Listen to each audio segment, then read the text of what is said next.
మనం ఎక్కడికి వెళ్తున్నామని మీకు తెలుసా? ఒక వైల్డ్ గెస్. ఒకసారి మేము మా పాపని చూడొచ్చా? దాంతో మేము మాట్లాడాలి. ఒకసారైనా పాప గొంతు వినాలి. నువ్వేం చెప్పినా నేను చేస్తాను, నన్ను నమ్ము. వాడికి వాడే అబద్ధాలు చెప్పుకుంటూ బతకడమే ఈ మనిషి యొక్క జీవితం. అలా ఉన్న అన్ని ప్రయాణాలు ముగించే చోటికి నువ్వు ఇక్కడే ఉండు పార్వతి. రవి, నువ్వు దిగు.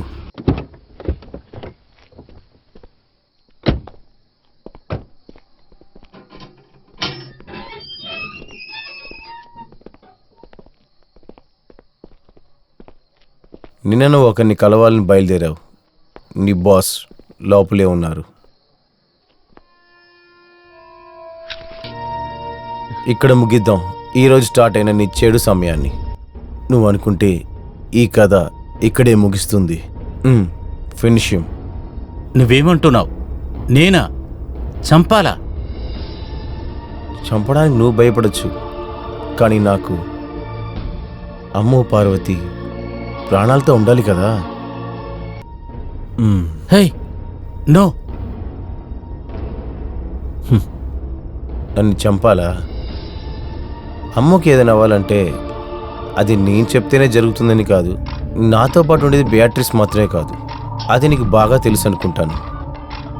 నీకు కూడా ఒక కుటుంబం ఉంది కదా, అమ్మ, నాన్న, చెల్లెలు. మరెందుకురా ఇలాగున్నావు? నా టార్గెట్కి ముందు ఏదీ లేదు. నువ్వు ఇప్పుడు చెప్పిన ఏదీ లేదు.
దేవి, ఓ రవి, యు స్కేర్ మీ.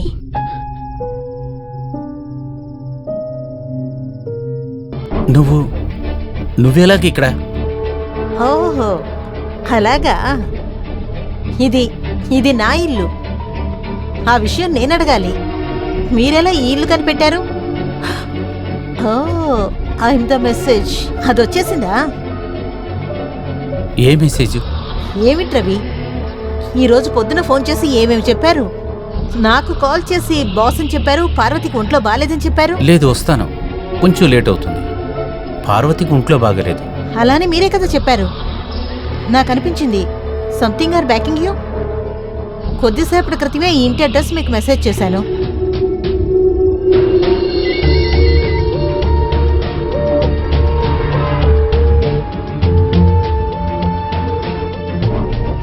ఆ తర్వాత నేను ఎన్నిసార్లు కాల్ చేశాను, నో రెస్పాన్స్. నా చేతిలో ఫోన్ లేదు. ఈరోజు మీరు రారేమో అనుకున్నాను. తర్వాత పార్వతికి ఇచ్చినట్టుగా నాకు సర్ప్రైజ్ ఉందా? అదేగా ప్లాన్. ఏమిటి ఇంత నర్వస్గా ఉన్నారు? ఇది నా ఇల్లు అయినందువల్ల అందరికీ భయపడుతూ ఎన్ని రోజులు మనం లిఫ్ట్లో దాక్కొని ఆఫీస్ రెస్ట్ రూమ్లో ఏమిటేమిటో చేశాం. ఈరోజు ఇల్లు మనకి మాత్రమే. ఇలాంటి రోజు కోసమే కదా పార్వతి దగ్గర లేనిపోని అబద్ధాలు చెప్పారు. నాకు మన వద్దు. వాట్?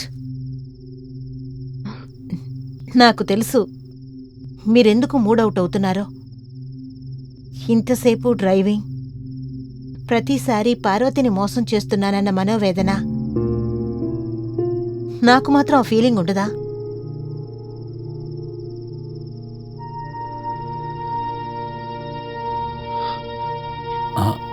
దేవి,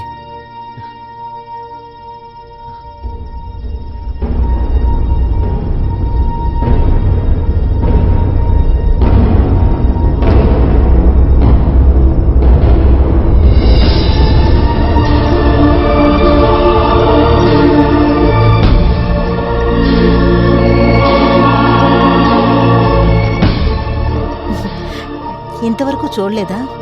నా పేరు వెనుక ఉన్న సర్నేమ్ నా భర్త వెంకటేష్ది. ఇప్పుడు ఆయన నేను చెప్పాను కదా, పొద్దున్నే ఢిల్లీ వెళ్లారు. లేకపోతే మనం ఇలా కలుసుకోగలమా? ఆలోచించు రవి.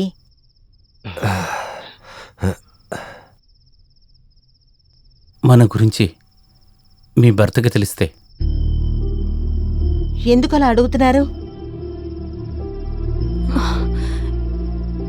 దాని గురించి నేను ఆలోచించలేకపోతున్నాను. నా హబ్బీ చాలా బాధపడతారు. ఇప్పుడెందుకు దాని గురించి మాట్లాడుతున్నారు? ఆయనకి అంతా తెలుసు. వాట్?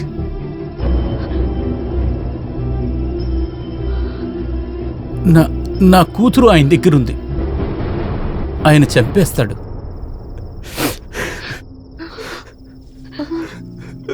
No.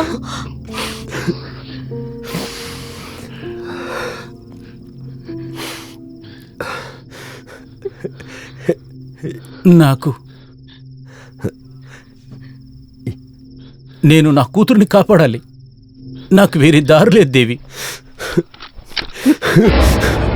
మనం చేసిన పాపానికి మనం శిక్ష అనుభవించాలి దేవి. అదే ఆయన కోరుకుంటున్నాడు. దానికి ఏమీ తెలియని నా కూతురుని నేను బలివ్వలేను.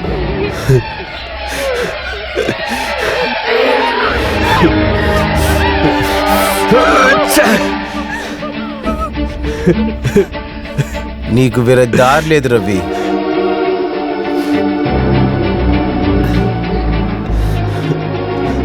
కాటలేదు.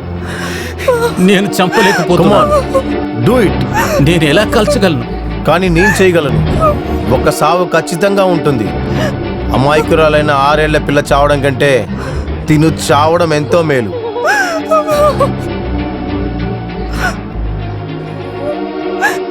కుదరదు. Do it now. No.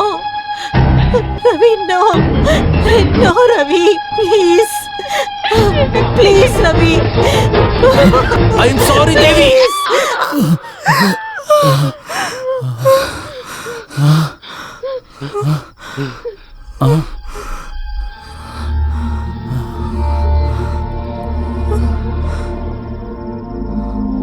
చూసావా వీడు ఎంత ఇష్టపడుతున్నాడు? చూసావా నిన్ను?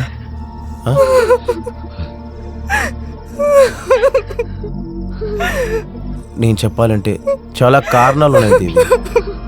డైలీ లేటుగా వచ్చే నీ మొగుడు చేతికి అందే దూరంలోనూ కూడా ఆ రాత్రి నేను చాలా ఎదురు చూస్తాను. నా పని, ల్యాక్ ఆఫ్ కేర్, ఇలా చాలా రీజన్స్.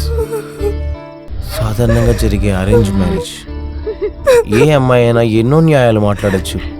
నిజమే, చాలా సమయాల్లో ఆఫీస్లో ఒకటిగానే ఉంటారు, మనసిప్పి మాట్లాడతారు. అక్కడ జరిగే సమస్యలన్నిటికీ నిన్ను కాపాడుకుంటూ జాగ్రత్తగా తీసుకెళ్లే ఒక స్నేహితుడు. ఇప్పుడు మనసులోంచి వచ్చే ప్రేమ, అదంతా నాకు అర్థమవుతుంది.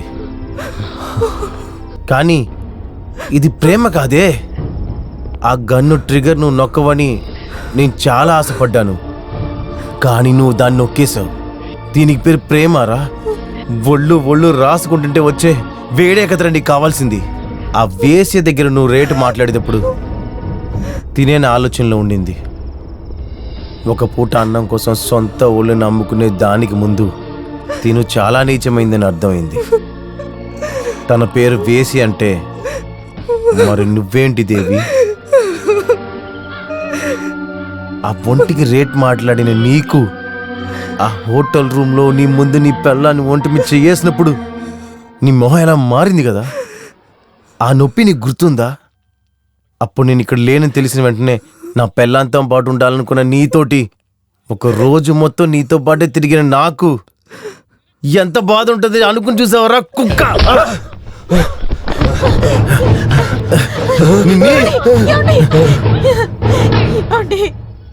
Please please